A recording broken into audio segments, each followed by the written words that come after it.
महाराष्ट्राची राजधानी मुंबईमधल्या त्या ड्रग्ज प्रकरणाची ज्याच्यामुळे 2 तरुणांचा मृत्यू झाला आहे।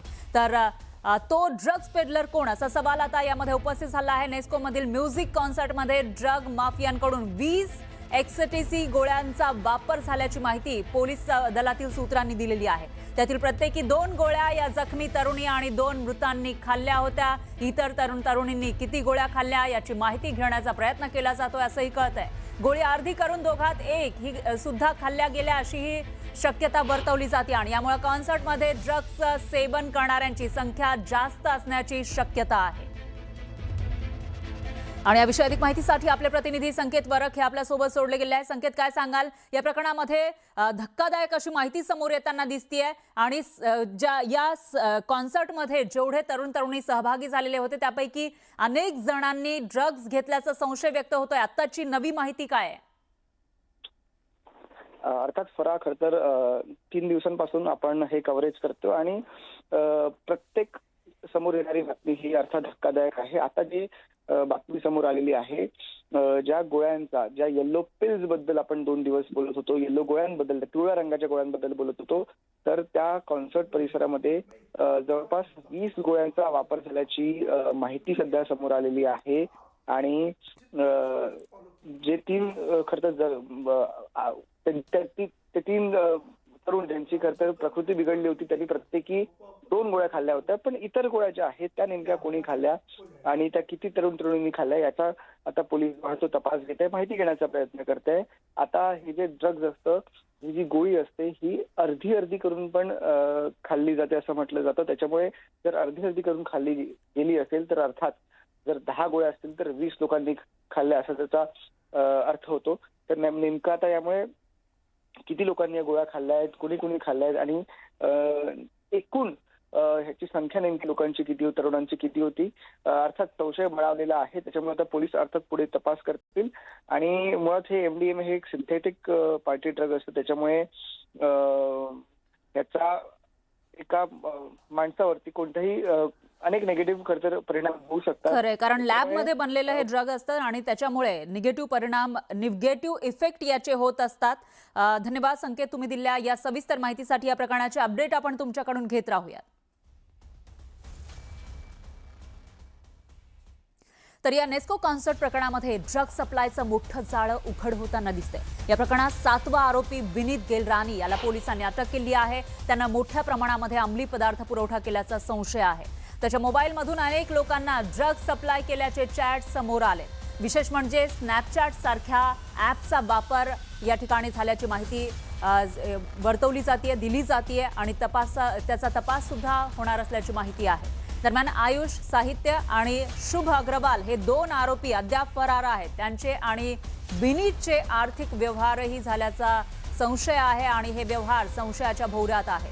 हे तिघेही संबंधित कॉन्सर्टमध्ये उपस्थित होते। ड्रग्सचा पुरवठा नेमका कुठून होत होता याचा तपास आता पोलिसांकडून सुरू आहे। तर यापूर्वी सुद्धा नेस्कोमध्ये टेक्नो कॉन्सर्ट झाल्याचं समोर आलंय।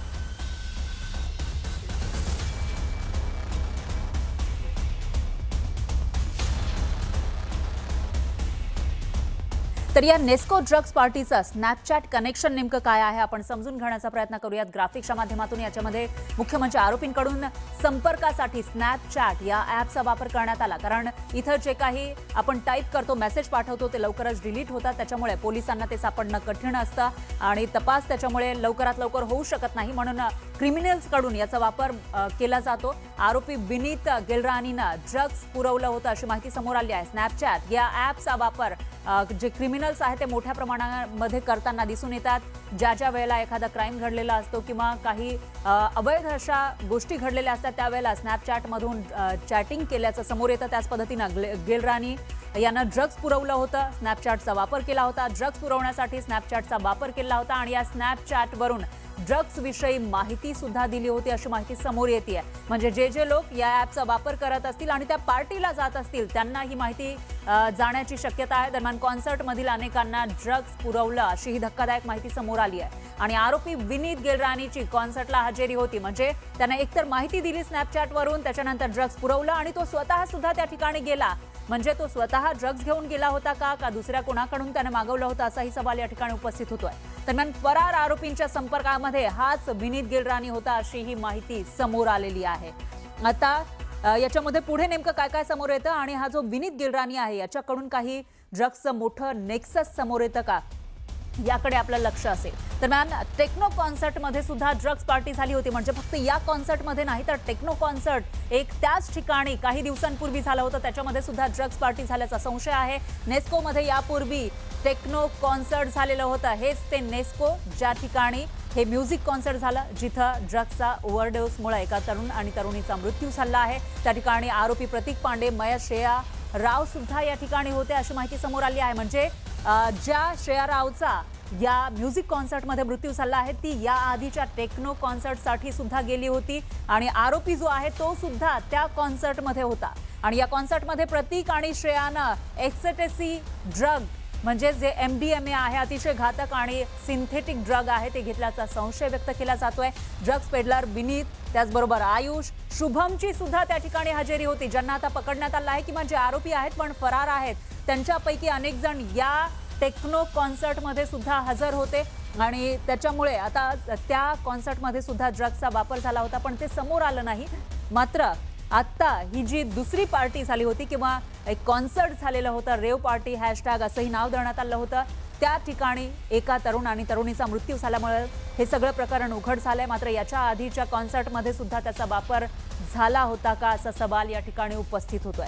दरम्यान या प्रकरणातील आरोपी आनंद पटेलनं कोर्टाबाहेर माध्यमांशी बोलताना मी हे काही केलं नाही असं म्हटलेलं आहे. ऐकूया.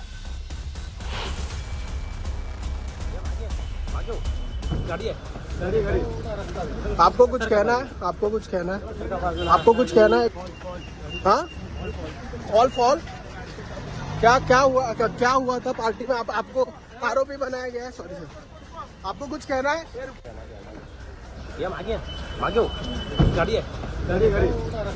आपको कुछ कहना है? आपको कुछ कहना है? आपको कुछ कहना है?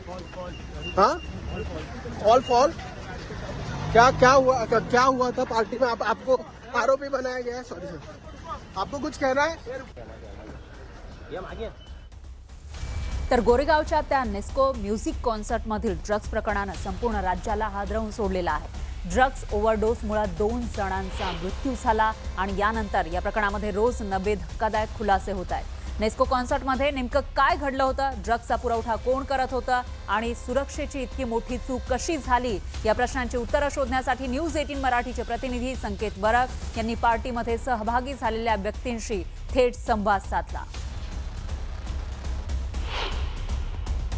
बट वहाँ पे कुछ लोग ऐसे थे जो ड्रग्स बेच रहे थे, ऐसा कुछ? वो हर पार्टी में रहता है. अच्छा ऐसा कुछ नहीं है. अच्छा, हर पार्टी में मतलब वैसे? ये बड़े बड़े. हाँ. हाँ, ये हर पार्टी में रहता है, बड़े बड़े. ओके, फिर भी ये उस कॉन्सर्ट में भी थे? उस कॉन्सर्ट में भी वो है भाई. तो कितने लोग थे उस दिन? मतलब टोटल मतलब एक जनरल कितने लोग थे मतलब उस दिन कॉन्सर्ट में भी? ये बेचने वाले 2 थे, 3 थे, 4 थे? 3,000 से 4,000. नहीं, मैंने वो नहीं पूछ रहा हूँ. मैं पूछ रहा हूँ कि ये जो ड्रग्स बेचने वाले जो आप कह रहे हो कि वो हर पार्टीज में होते हैं, वो उस दिन वो कॉन्सर्ट में कितने थे? फिर भी 1 था, ये 2 था? बोलना बहुत ही मतलब ये बोलना बहुत ही डिफिकल्ट है क्योंकि कोई नहीं जानता कौन दे रहा है. नहीं, बट जो आप बोल रहे हो ना कि आपने देखे हैं वो सिमिलर फेसेस है कुछ पार्टीज में होते हैं, वो एक आध दूसरा तो होगा वो पार्टी में थे मतलब कॉन्सर्ट में? हाँ जी, उसमें थे. कितने थे वो? एक को देखा था मैंने. एक को देखा था आपने? देखा. एक को देखा था आपने? हाँ.